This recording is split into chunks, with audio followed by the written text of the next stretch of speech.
2월 22일 목요일 아침입니다. 누가복음 5장 12절에서 26절까지 말씀 읽겠습니다. 예수께서 한 동네에 계실 때에 온몸에 나병 들린 사람이 있어 예수를 보고 엎드려 구하여 이르되 주여 원하시면 나를 깨끗하게 하실 수 있나이다 하니 예수께서 손을 내밀어 그에게 대시며 이르시되 내가 원하노니 깨끗함을 받으라 하신대 나병이 곧 떠나니라.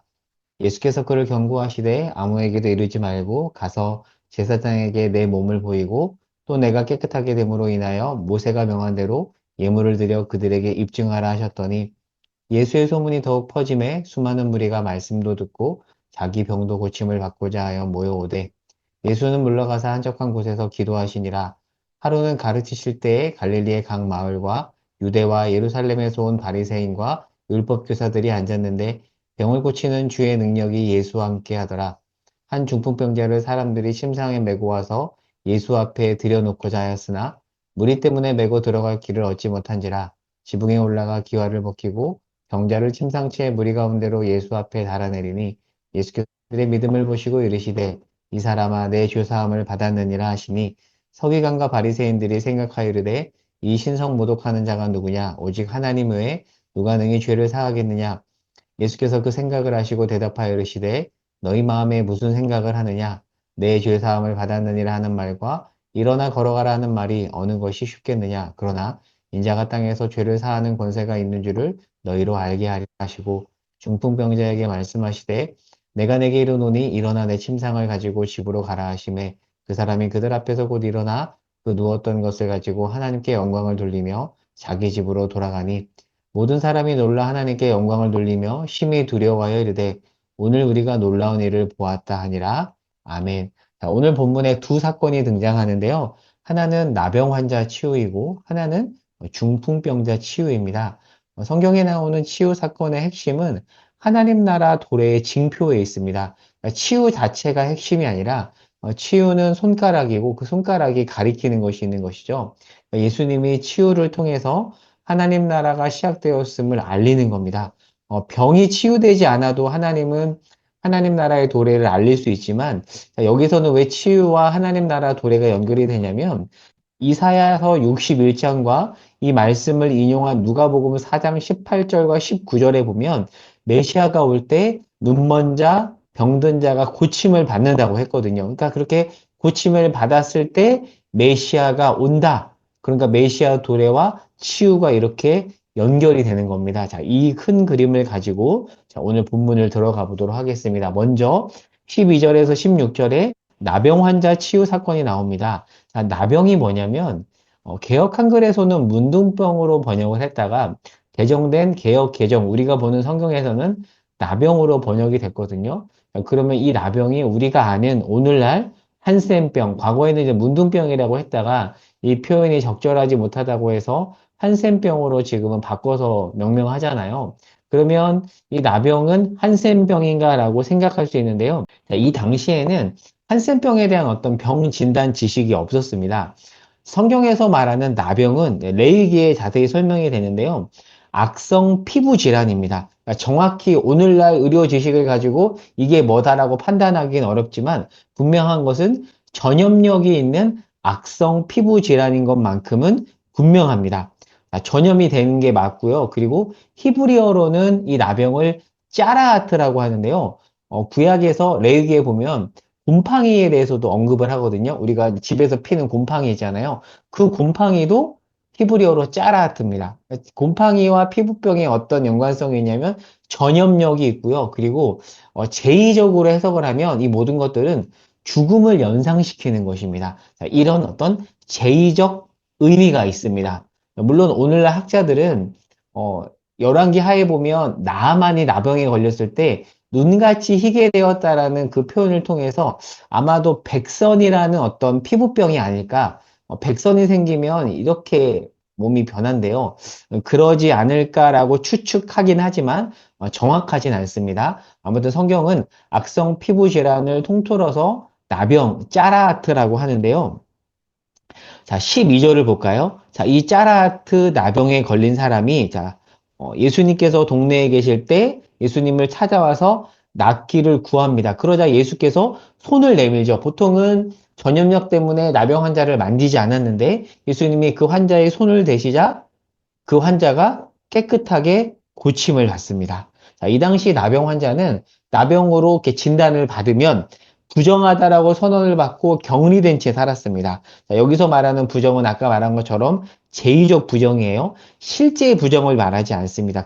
그래도 주변에 전염력 때문에 영향을 줄 수 있기 때문에 공동체에 피부병이 퍼지지 않도록 막기 위해서 격리를 했습니다. 그리고 회복이 되면 제사장이 그것을 확인하고 공동체에 복귀시킬 수가 있었어요. 자, 그런데 우리가 이 격리라는 단어 때문에 배제하는 느낌이 있지만 궁극적으로 본다면 회복과 전염 방지를 위한 보호의 강조가 있어요. 하지만 이 당시 사람들은 이 격리를 판단과 정죄 용도로 사용하기로 했습니다. 자, 그래서 이 당시 이런 나병 환자는 이중적인 고통을 받았는데요. 일단은 질병 때문에도 고통스럽죠. 오늘날처럼 약도 없습니다.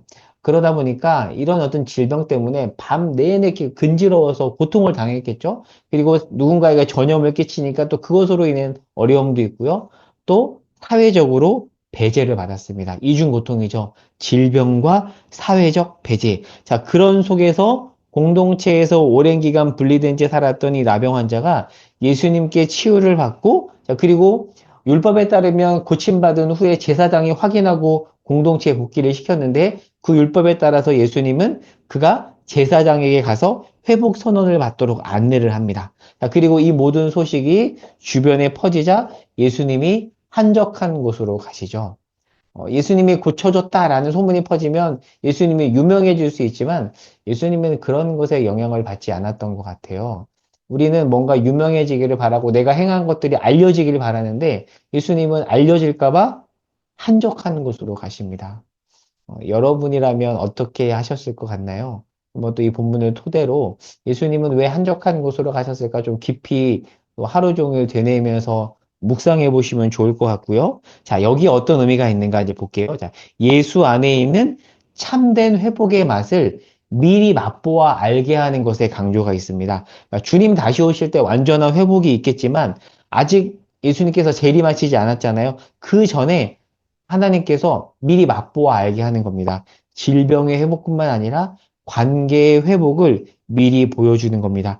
나중에 완전히 임할 텐데 지금 먼저 그 맛을 미리 맛보아라. 자, 그런 의미가 나병 환자 치유 사건에 있고요. 자, 두 번째, 중풍병자 치유 사건을 보겠습니다. 자, 17절에서 26절에 나오는데, 자, 예수님께서 많은 사람을 가르치고 있는 중에 한 중풍병자를 사람들이 침상에 메고 와서, 이게 침상이죠? 침상에 메고 와서 예수 앞에 들여놓고자 하는데 너무 예수님 주변에 사람이 많으니까 급한 마음에 이 사람들이 지붕을 뚫고 지붕에서 이 중풍병자를 달아내린 겁니다. 중풍병자가 스스로 움직인 게 아니에요. 중풍병은 헬라어로 파랄리티코스라고 하는데요. 상해나 뇌졸중으로 걸을 수 없는 질병입니다. 자, 그래서 사람들이 이 사람을 심상에 메고 달아내린 겁니다.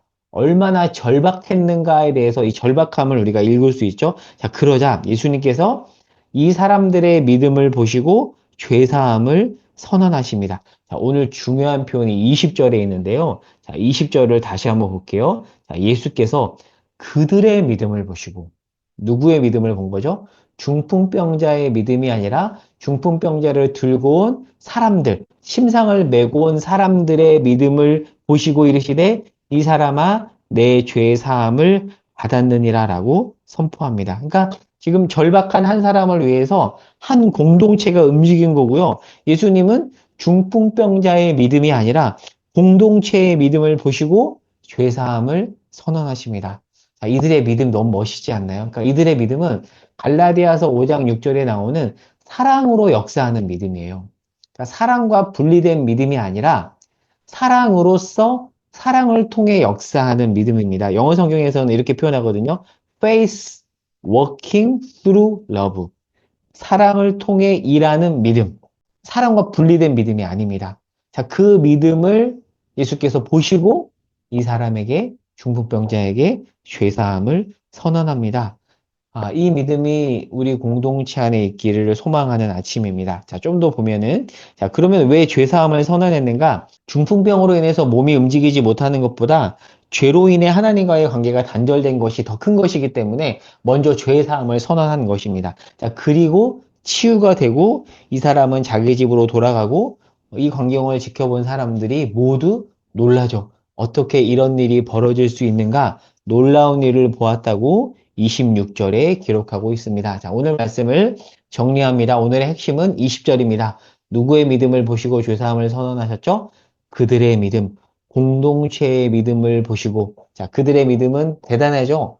지붕에까지 올라섰습니다. 무례함을 무릅쓰고 한 사람의 치유를 위해서 애쓴 사람들, 그들의 믿음을 보시고 예수께서 죄사함을 선언하셨죠. 여러분, 신자 한 사람 한 사람 믿음도 중요하지만 그러나 더 중요한 것이 공동체의 믿음입니다. 우리 교회가 그 믿음을 함께 공유하는 공동체이기를 기도합니다. 우리의 믿음을 보시고, 우리의 믿음이에요. 개인의 믿음이 아니라 우리의 믿음을 주께서 보시고, 주께서 누군가에게 죄 사함을 선언하고 그에게 참된 하나님 나라를 나타내시기를 기도하며 오늘 하루를 열면 좋겠습니다.